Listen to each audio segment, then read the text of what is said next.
My name is Pablo Jimenez and I am your instructor for this final video on the topic from vision to strategic planning.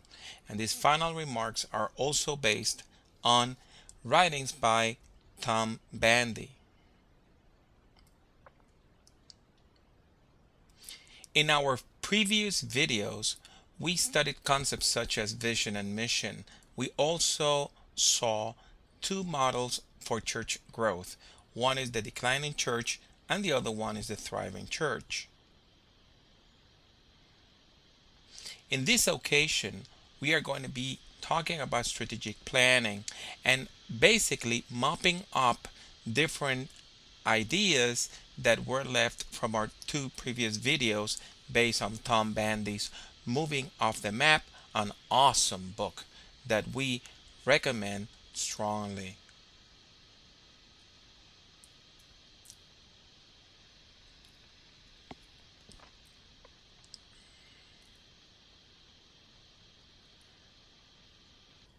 Just as the congregational mission assessment will reveal certain broad strengths of your church, it would also reveal some weaknesses. Among the common weaknesses are ambiguous identity, low mission emphasis, unwielding organizations, informational worship, not experiential worship, demographic homogeneity, everybody looks the same, little adult spiritual discipline, clergy dependency, little lay training, minimal team mission, and also poor communications. The most common entry points into church transformation are, first of all, the spiritual discipline of listening to the public. Also, visioning, which is also a spiritual discipline. Third, the formation of small groups. And fourth, the process of spiritual gifts discernment. Other common entry points are the creation of a prescriptive organizational model, one that tells you what to do. The spiritual discipline of and growth of a cadre of key lay leaders and clergy. The initiation of the first of a series of multi-track worship services, and the relation or acquisition of property, particularly the worship center. Bedrock beliefs. The bedrock beliefs of a congregation are the principles or symbols of faith that matter most to the daily life of participants. It is to these principles or symbols that participants immediately turn in times of crisis. Bedrock beliefs articulate in short form the rationale and purpose of congregational life and ministry. They also articulate in short form the point behind life and death. Bedrock beliefs celebrate paradox and mystery and also animated conversation. In other words, bedrock beliefs are not a matter of correct thinking, recent opinion, or personal life philosophy. They are a matter of the heart. They are a matter of our own experience with the holy and why that experience might keep people from suicide tomorrow morning.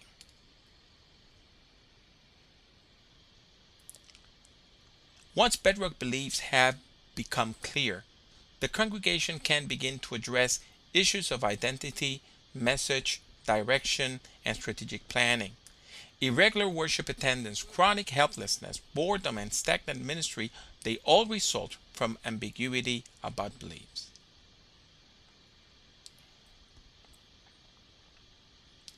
The expression of bedrock beliefs should not be limited to traditional doctrinal language. However, indeed, such language is often too abstract, and does not reveal the depth of personal experience with God. Thematic keywords that express bedrock beliefs might include the following: God is love, ecstasy, particularly through worship, forgiveness, prayer, joy, Jesus, unity, Christian duty, worship, the authority of Scripture, friendship, universality, compassion, and mission, acceptance, oneness, growth, calling, mercy, and justice. The goal of a focus group is to facilitate a full and complete sharing of visions so that patterns and trends can become visible and the group can refine and build a larger team vision that includes the enthusiasm of each participant. Leadership should report emerging visions to the worship planning team for inclusion and the worship services, and if needed, assist individuals in sharing their visions. Remember, a true vision can never be contained in mere words.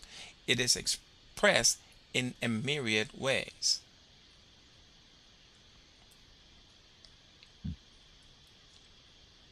Therefore, do not be afraid to use symbols, pictures, stories, poetry, dance, or any other creative vehicle to communicate the emergent team vision.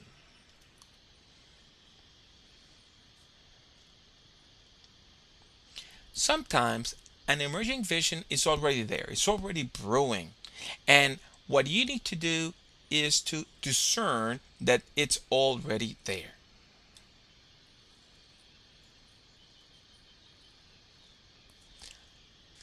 Authentic biblical visions are always too hard to handle.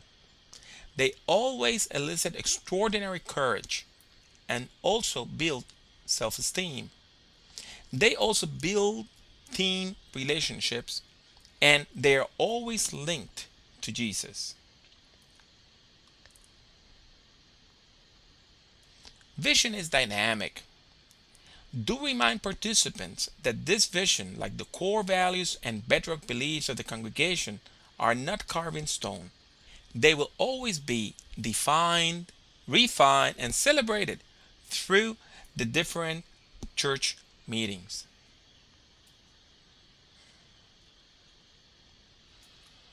Congregations tend to make three common mistakes about mission statements. The first one is that sometimes their mission is just to survive, and survival is not enough for a mission. The perpetuation of a heritage has no value in itself, and particularly for the public has absolutely no value or interest. The survival of an institution is of no consequence to God. Biblical visions never lead people to survive, they lead people to grow.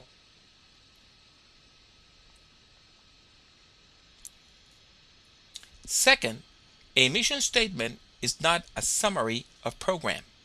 It is not an abbreviated version of a congregational constitution or your church structure. It is not a summary of everything that you want committees to do. Mission statements are all about purpose, and they make no assumptions about tactics, structures, or leadership. The third common mistake is that mission statement is not an essay. It does not interpret congregational identity or practice for public recognition. It does not offer a rationale or an explanation that justifies church membership, and it is rarely longer than 20 words in length. I prefer 12. In any case, mission statements articulate in a nutshell where the congregation is going to be in the 21st century. Powerful mission statements emerge from the clarity you have gained through the core values, essential beliefs, and motivating mission of your congregation. And some of their characteristics are: 1. Powerful mission statements are clearly motivational. They motivate people into action. Second, they are clearly congregational. Third, they are clearly distinctive. They are not the same. They're not the copy of other mission statements from other congregations, and they are so compelling that they deserve sacrifice. People recognize that it is more than a dream. The mission is a possibility. It deserves immense personal sacrifice, not only because it is worthy, but also because it can be done. Powerful mission statements are supported by prayer.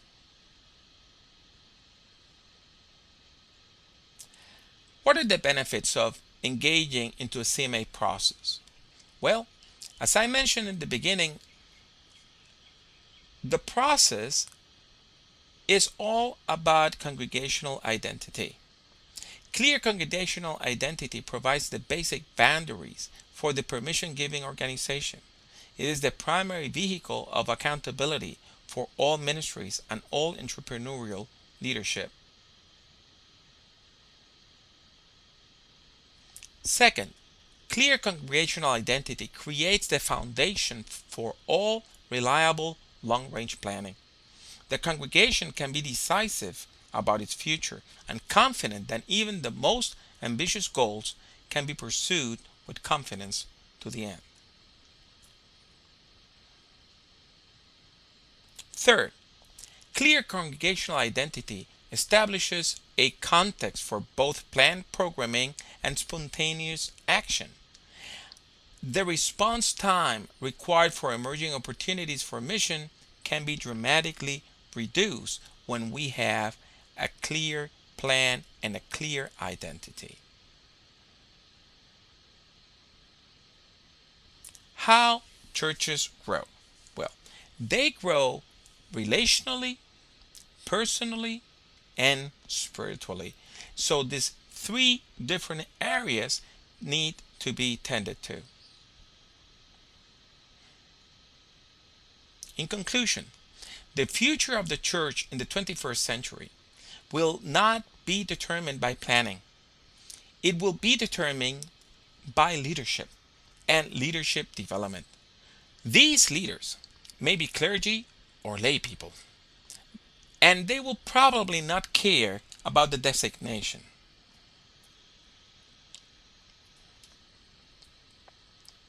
They will be risk takers and adventurers. They will always be wondering what opportunity lies over the next cultural hill. They will be explorers of the unknown. In all probability, they will be you.